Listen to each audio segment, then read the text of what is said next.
Hello, my name is Maylan Studart, and welcome to One-on-One on LIE. I'm a former professional athlete, and today we're bringing you a very special story.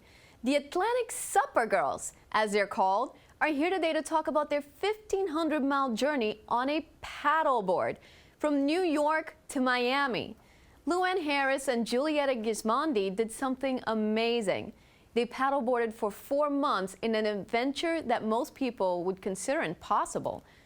Physical preparation, mental stress, and weather are some of the challenges that the SUPergirls are going to share with us today.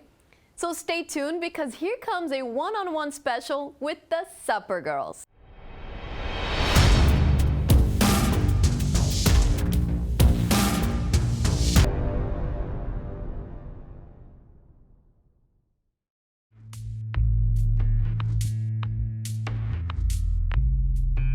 SUP stands for stand-up paddleboard, and it's a water sport in which you're paddling on a board which is larger than a surfboard, and you use a single blade paddle.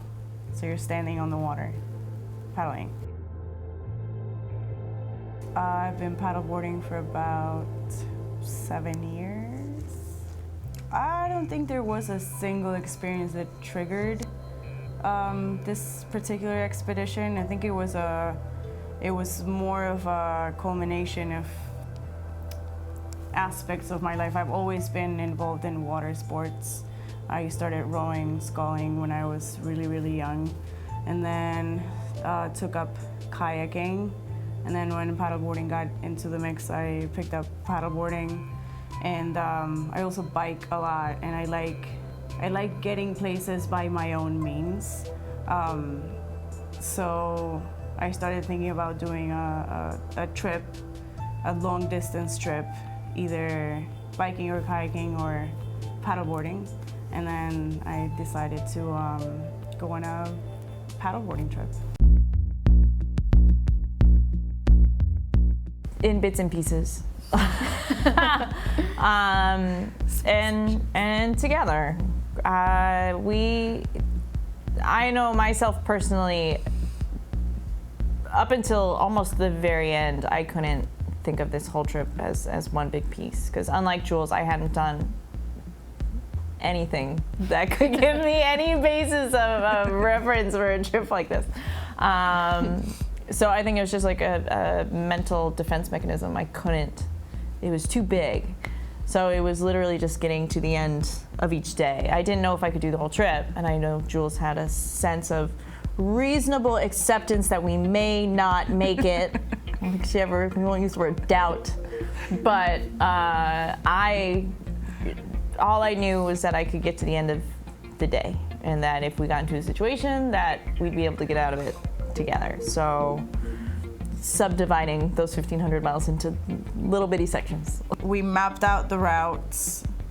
We separated the routes into days or possible days. We studied the entire coast on Google Maps, trying to find possible camp spots, beaches that didn't have buildings around, so we could easily commando camp. So we had the route mapped for the ocean side and the route map for the intercoastal. So we also planned for getting resupplied in very specific spots. And then we obviously changed everything once we got on the water. Yep. We fundraised for a couple different charities along the way, Mission Blue and First Descents. Mission Blue is Dr. Sylvia Earle's Oceanic Conservation Organization. And then First Descents do free outdoor adventures and excursions for kids and young adults affected by cancer and their families. So those causes do mean a lot to us personally. But before that, we had already decided to do the trip before we decided to fundraise. This is just an experience that we really wanted to have. It meant a lot to us to go through it. It means so much to us already as an experience. If we can make it mean something to someone else as well along the way, the more the better. Well, the water testing that we did we were testing for phosphate and nitrate levels, which don't really tell much about the water quality of the places unless it's paired with bacteria counts or other types of tests. We didn't find any spot that was like high in nitrate and phosphate, so we didn't really, I don't think we found anything in terms of that. I mean, not finding anything maybe is finding something at the end of the day, but it's not, we didn't find like alarming levels of nitrate and phosphate, which maybe it's a good thing. It was awesome.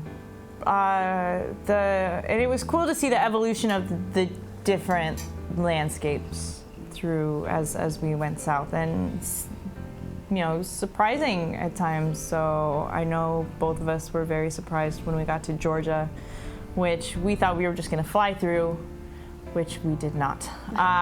Took much longer than we thought, but I mean, in a way that's fine because it was gorgeous. It was breathtakingly beautiful, and neither of us expected it to be that way at all. But it's because all of those barrier islands are completely protected. So you can't, a lot of them you can't even get to unless you're on a boat.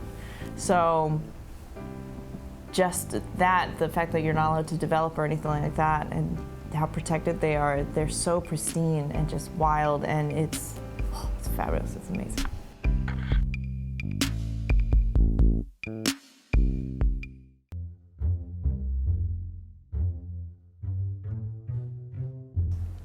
It really wasn't that grueling. Our bodies they did pretty well, actually. We paced ourselves knowing that we still had more than 1,000 miles to go. So we learned to give our muscles the rest they needed. The only thing that really suffered were our feet, because they were mostly exposed to the cold all the time.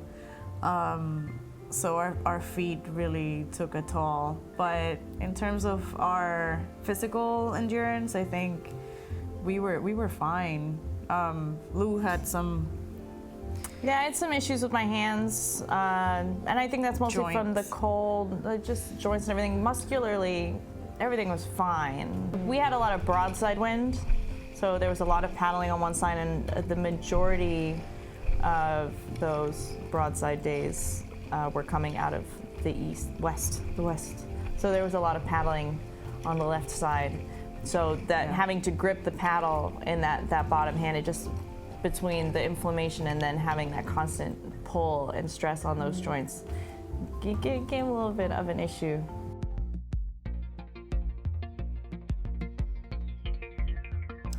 We ate a lot of jerky. Yeah, we definitely had, it kind of evolved as we went, because we started out with the freeze-dried camp food and trail mix and bars and jerky and Protein bars. yeah, plantain chips. Did I say that already? So good, so amazing. But that is, you go along, you kind of get sick of things, and so by the end of the trip, we really weren't eating the camp food almost at all.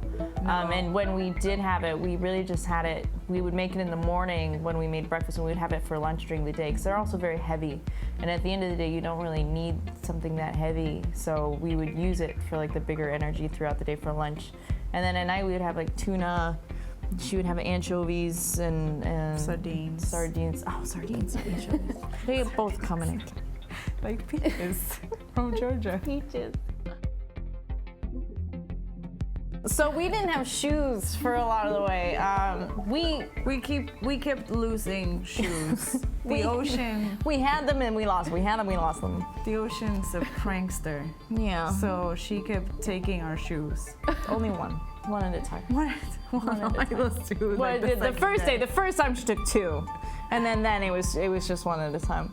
But so we would always be in either just the socks of the dry suit, which would wear out, and so then they were no longer dry. And then when you're walking on the beach, there's these little sand spurs, little suckers, and they grow on bushes. So you don't just get one. You literally, you would step and you would look, and your whole foot would be covered with these spiky little balls, and they would stick in your feet. And so for the next like week, we were so And with the salt water. like trying to find those thorns. Man. They were terrible. They were awful. And then we were into cactuses when we got further down. Oh yeah. Yeah, it was Longer. awful. Longer spikes. Longer, terrible thorns.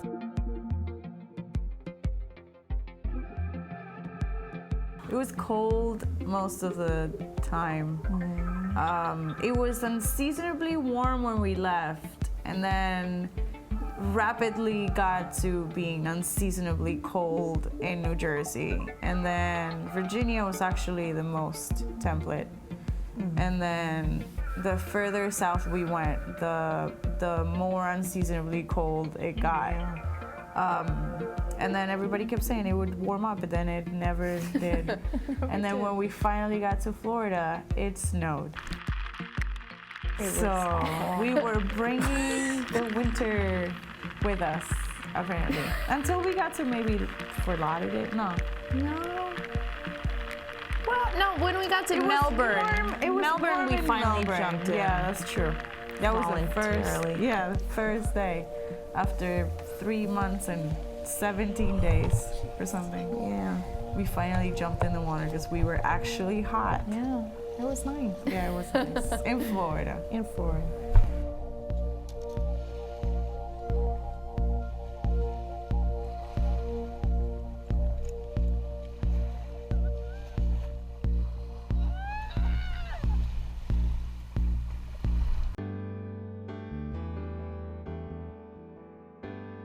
Well, it started several years ago.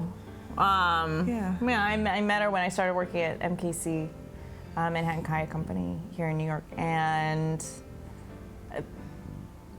we get that question a lot. We get questions about how we got along, if we still like each other, and it was never really a question of trying to figure out whether the partnership would work or if we'd get along. It was literally the conversation went, do you want to go? Yes. Yes. And that was it. That was as far as it went. It was that simple.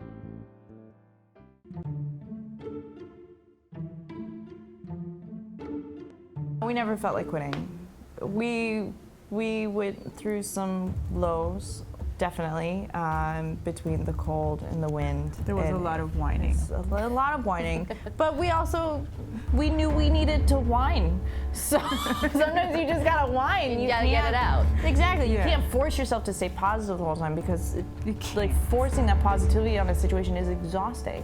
So, but we also acknowledged that was just then, and it would get better At some point. It it had to, right? It had to get better. So and we had each other. Even though we were together on this trip, I feel like her experience was hers and mine was. I think it's a very personal approach. Is how you relate to what you're going through or how you choose to experience what's happening to you, basically. I feel like the only advice that at least I can give is you have to be up for it. You have to be willing to go through really bad situations and know that you have the skills to get out of it alive. I mean, anybody can prepare for the nice things, right? The sunny days, the flat water, the downwinders, whatever. But you have to be aware that it's 75–85% of the time it's gonna suck, and you have to be ready for it. I think that's the only thing that you need to be ready for, the suck. Yeah. You have to embrace the suck. Embrace the suck.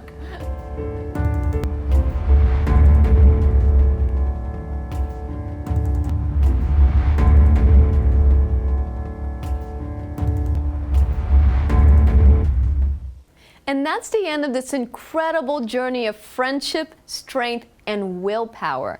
Thank you, LouAnne Harris and Julieta Gismondi, the Atlantic SUPergirls, but in my opinion, the SUPergirls, for sitting down with us today and bringing us into the world of paddleboarding. We hope you enjoyed the program. I'm Maylan Studart. See you in our next adventure.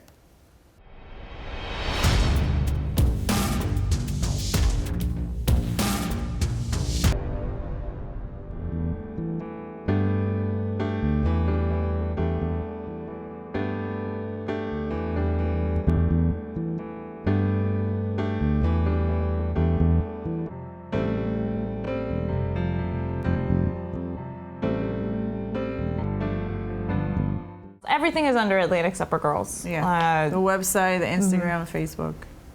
Atlantic SUPergirls. all the same. SUPER. So it's Girls. spelled SUPergirls, but it's pronounced SUPergirls. Yeah.